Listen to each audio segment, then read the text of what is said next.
Ama yettik orayımız da mevacı.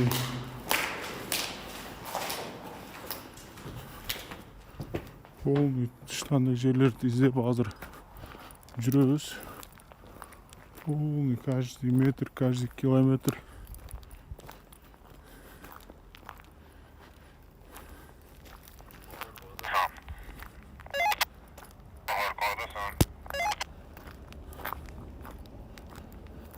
Uzağa yürümeler uzağa birbirlerine yakırama musurgar diyeyim hemen ödü polunu istep.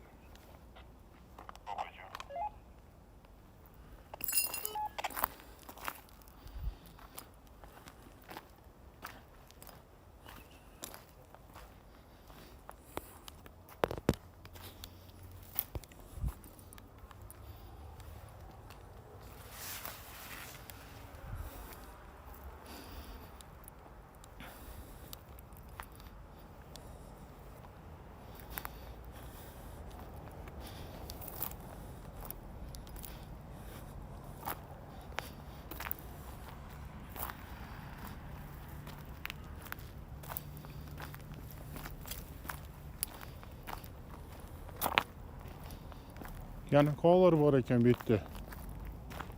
Kovalardan bizden nimadan adamlardan? Biz ben bile yürüyenlerim. Halbuki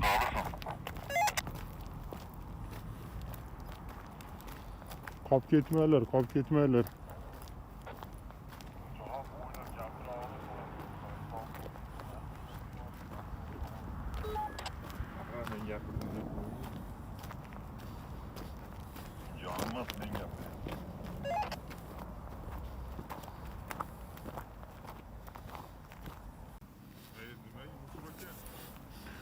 Musur şekilli свалка.